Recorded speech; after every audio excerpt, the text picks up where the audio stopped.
The six-member Dupont de Ligonnès family lived in a narrow two-story townhouse in an affluent suburb west of Nantes, France. Their home sat among a neat row of matching terraces overlooking a busy street lined with patisseries, cafés, and boutiques. It was a comfortable, middle-class life. The father, 50-year-old Xavier, came from aristocratic roots, raised in a devout Catholic family in the upper-class city of Versailles, just outside Paris. It was there that he met Agnes Hodanger, an elegant young woman 2 years his junior. The two dated throughout their teens and even got engaged, but the relationship ended before marriage. Years later, after traveling through the United States and indulging his fascination with American culture and country music, Xavier and Agnes reconnected. By then, Agnes had a 1-year-old son, Arthur, from a previous relationship. Xavier told friends he was in love, and ready to raise the boy as his own. It was a rare attitude for a man of his background at the time. In 1991, they married quietly and went on to have 3 more children, Thomas, Anne, and Benoit. The family moved around France, even spending 9 months traveling across the U.S., before settling in Nantes in 2003. Xavier was an entrepreneur, running several small online businesses, one of which, based in Miami, was a hotel and restaurant guide for traveling salespeople, titled Route du Commerce, or in English, Salesperson's Road. Agnes worked part-time as a supervisor at a local primary school and taught religious studies at a nearby Catholic college. By 2011, the family's oldest son Arthur, then 20, was studying IT at university an hour away but came home most weekends to work at a local pizzeria. Thomas, 18, was studying music in Angers and also visited frequently. The youngest, Anne, 16, and Benoit, 13, still lived at home, both popular, devout students at the prestigious Catholic school College de l'Immaculée Conception, and was known for her kindness and her piano playing. She did occasional modeling work and was deeply committed to her faith. Benoit was bright and cheerful, a choir singer and rollerblading enthusiast, eagerly preparing for his upcoming confirmation. On the night of Sunday, April 3, 2011, the Dupont de Ligonnès family seemed as ordinary as ever. That evening, Xavier and Agnes took Thomas out for dinner and a movie. Later, Xavier left his sister Christine a cheerful voicemail, recounting their pleasant night together before signing off casually. "Okay, I'm going to put the kids to bed and say goodnight to everyone. Talk to you soon." Maybe. It would be the last time anyone heard from them alive. Welcome to InsightWave, the channel that delves into both solved and unsolved cases from around the world. If you haven't already, please take a moment to like and subscribe to stay up to date with the latest crime stories delivered straight to your inbox. Over the following week, neighbors began to notice something strange. Over the following week, neighbors of 55 Boulevard Robert Schumann began to notice something strange. The normally lively Dupont de Ligonnès home had fallen eerily silent. Its window shutters, usually left open, were now firmly closed. Agnes's black Volkswagen Golf convertible sat unmoved on a nearby street for days. The family's 2 Labradors, once heard howling late into the night, had suddenly gone quiet. By Wednesday, April 13, concern had grown enough that a neighbor called police. 4 officers arrived to conduct a welfare check. A neatly printed sign was pinned to the letterbox. It read, "Please return all mail to sender. Thank you." Inside, the officers found the house tidy, almost too tidy. The kitchen and bathrooms were spotless. The fridge was empty. The bed stripped. Wardrobes and drawers had been cleared out, and family photos removed from their frames. But there was no sign of a struggle, and no trace of the family themselves. Later that same day, police were contacted again, this time by a relative of Agnes who had received a 4-page typed letter, written by Xavier. It turned out that several other friends and family members had received identical copies. The letter began, "Hi everyone. Huge surprise, we have to leave urgently for the US, due to a very particular set of circumstances that we'll explain below. Xavier wrote that the family could no longer communicate through normal means, for safety reasons. He claimed they were now part of a U.S. federal witness protection program. According to his letter, when he founded his business in Miami in 2003, he'd been secretly approached by the DEA, the American Drug Enforcement Administration. They were apparently looking for a French national to infiltrate the nightclub scene and gather intelligence on drug trafficking and money laundering. Xavier claimed his business, Route du Commerce, had provided perfect cover, allowing him to meet nightclub owners across France and collect information without suspicion. He said he'd worked incognito for 7 years as a DEA informant. But recently, his cover had been compromised. "We received confirmation yesterday," he wrote. "Our situation has become dangerous. We've been taken into protective custody by the U.S. government, given new identities, and moved to America. By the time you read this, we will officially no longer exist as French citizens." The letter continued with oddly mundane details. He said the family's dogs had been rehomed, the children's schools informed, and their employers told a cover story, that the family had relocated to Australia for work. He urged relatives to repeat this story online, asking them to spread it on Facebook. Then came a long, practical list of instructions. Certain family heirlooms were to be kept, others sold. 2 cars, the Volkswagen Golf and a Citroën Xantia, should be sold, with proceeds given to his sister Christine. Utility services should be cancelled, with paperwork left on the dining table. Items like the foosball table, music instruments, and entertainment equipment could be divided among whoever helped clear the home. He even added a note: "No need to worry about the metal detector or the canoe, they can stay. The rubble in the basement was there when we moved in." Xavier explained he'd been developing a new restaurant loyalty system and asked a friend to continue the project so the family could earn money when they returned. Finally, he requested that Christine and her husband Bertrand manage the family's bank accounts. Roughly €4,000 would continue to be paid in each month for some time. Christine was shocked, but part of her believed the letter might be genuine. Her brother had always been secretive about his work, and his calm, methodical tone felt familiar. Bertrand, however, was skeptical. He found the story too far-fetched, and thought it strange that Xavier took the time to outline furniture removal and bank details in the middle of a supposed emergency escape. Authorities decided to check. The U.S. Embassy in Paris contacted the Drug Enforcement Administration. Their answer was immediate and chilling. They had never heard of Xavier Dupont de Ligonnès. Neither he nor his family were part of any witness protection program. Days passed, and still, no one had heard from the Dupont de Ligonnès family. No phone calls. No texts. Their shutters remained closed. The house, silent. Xavier's bizarre letter had raised more questions than answers. Police had checked the property once, but with no sign of foul play, there was little they could do. Still, unease grew among friends and relatives. Then came the first clue that something wasn't right. On April 15, 2011, investigators returned to the property, this time with a warrant to conduct a more thorough search. What they found was both ordinary and unsettling. Inside, the home looked lived in, yet strangely incomplete, as though someone had been preparing to move but never finished. A toothbrush left on the counter. Children's belongings still in their rooms. A half-full bottle of wine on the table. There were traces of recent cleaning, floors freshly mopped, surfaces wiped down, but in the quiet stillness of the house, it felt less like tidying, and more like erasure. In the master bedroom, officers found 2 spent rifle cartridges, a .22 caliber weapon. And though they didn't yet know it, this tiny detail would soon become crucial.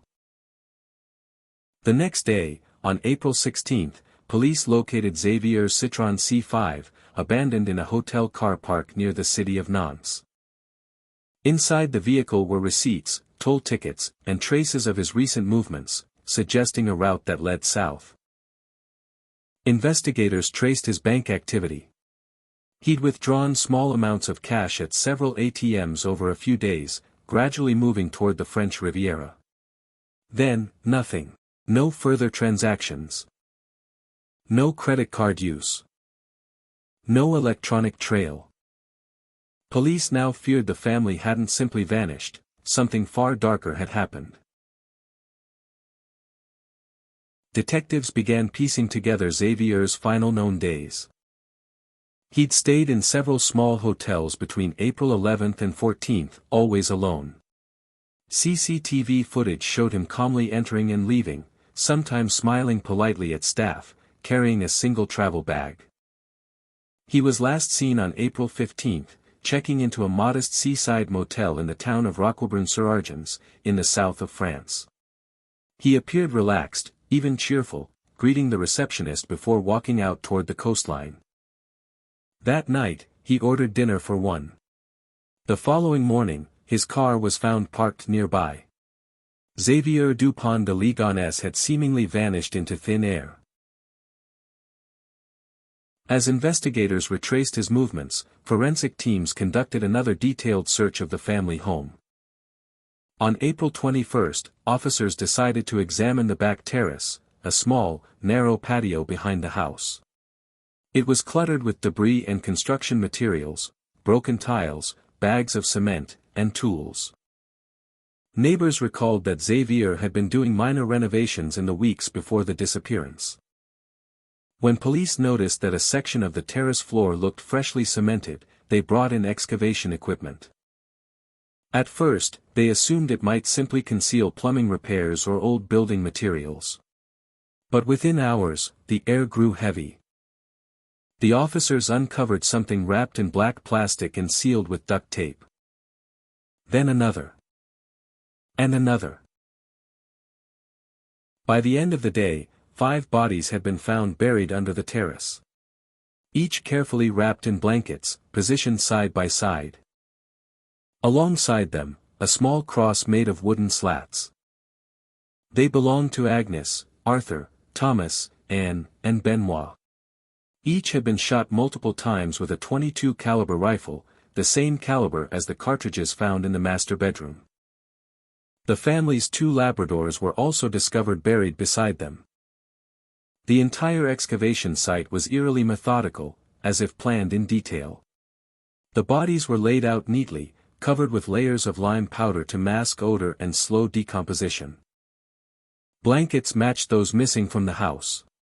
And the final layer, fresh cement, had been poured to conceal it all. Forensic examiners determined the murders likely occurred between April 3 and April 5, around the same time neighbors last heard the dogs barking and the family fell silent. Every indication now pointed to one man. Xavier Dupont de Ligonnès. Investigators believed Xavier killed his family one by one. Perhaps beginning with Agnes while the children slept, then waiting for each child to return home from school or university before shooting them too. There were no signs of struggle. No defensive wounds. They may have been sedated, or killed in their sleep. Afterward, he methodically cleaned the house, buried the bodies, and wrote his strange DEA letter to divert suspicion. In the days that followed, he dined alone at restaurants, withdrew small amounts of cash, and made his way south, leaving behind a trail of mundane normalcy. Hotel receipts. Restaurant bills. Toll tickets. Then, in Roquebrune-sur-Argens, he disappeared for good. When French media broke the story, the nation was horrified. How could a man with no criminal history, an educated father from an aristocratic background, annihilate his entire family? What had pushed Xavier to commit such an act? And where was he now? Over the following years, hundreds of alleged sightings poured in from across France, and even abroad.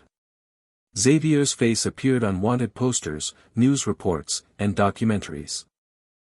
Yet despite international manhunts, no confirmed trace of him has ever been found. To this day, the Dupont de Ligonnès murders remain one of France's most haunting and mysterious family crimes. And the man at the center of it all is still missing. In the years since his disappearance, dozens of theories have emerged, each offering a different explanation for what really happened to Xavier Dupont de Ligonnès. The most common theory suggests that Xavier took his own life soon after fleeing Nantes. The region around Roquebrune-sur-Argens is rugged, dense forests, limestone cliffs, and miles of uninhabited terrain. Police scoured the area with helicopters, drones, and search dogs, but found nothing. Some hikers later claimed to have found human bones, shoes, or clothing, but every lead turned out to be unrelated. Given the remote location, some believe his body may have decomposed or been concealed by nature. But others argue that Xavier's personality doesn't fit the profile of someone intending to die. He was methodical, calculating, and he'd planned every detail of the crime and escape meticulously. If he wanted to disappear, he likely succeeded. Another possibility, one that continues to intrigue investigators, is that Xavier is still alive. With his noble lineage, fluent English, and business experience, he could have easily integrated into life abroad. He'd previously lived in the United States and had contacts there. Over the years, there have been hundreds of alleged sightings.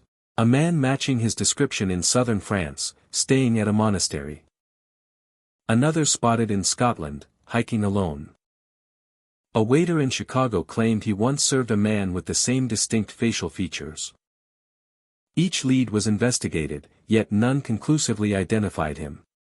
In 2015, a man arrested in Chile for using a false identity was thought to be Xavier, but fingerprint analysis ruled him out. Still, French authorities have never officially closed the case. Xavier remains wanted for murder and concealment of bodies, with an Interpol Red Notice still active to this day. To understand why he might have done this, investigators turned their attention to motive. By 2011, Xavier was drowning in debt. His business ventures were collapsing, his accounts nearly empty. He'd borrowed money from relatives and friends, often under vague pretenses. But financial troubles alone didn't explain the precision of the murders. Friends described him as deeply religious, even fanatically so in recent years. He had become obsessed with the idea of spiritual purity, and wrote in private letters that he feared his children would grow up in a world without morals. Agnes, too, had reportedly confided to friends that her husband was becoming distant and strange, often spending nights awake, pacing, and muttering prayers. Police found Catholic icons, rosary beads, and handwritten notes around the house. In one, he quoted scripture about death and resurrection. This led some to speculate that Xavier saw the killings as a twisted form of salvation, a way to save his family from earthly corruption before disappearing himself. A smaller group of theorists believe Xavier may not have acted alone. Some argue the burial was too precise, the cement work too clean, to have been done single-handedly. Neighbors reported seeing a man resembling Xavier loading heavy bags into his car, but no one ever saw him pour cement or carry out construction work on the terrace. Others point to possible accomplices, business associates or religious contacts who may have helped him disappear. However, to date, there is no direct evidence linking any other person to the crime. More than a decade later, the mystery endures. The Dupont de Ligonnès home in Nantes remains a symbol of horror, a reminder of how a seemingly ordinary family can conceal unimaginable tragedy. Each year, police receive new tips and reported sightings, but the trail always goes cold. Xavier Dupont de Ligonnès has become something of a ghost story. A man who wiped out his family, buried them with care, and walked quietly into the unknown. Was it guilt? Delusion? Or did he execute the perfect escape? No one knows for sure. What remains certain is this. Until Xavier is found, dead or alive, the mystery of the Dupont de Ligonnès family will continue to haunt France. And the world will keep asking the same question. Where is Xavier Dupont de Ligonnès?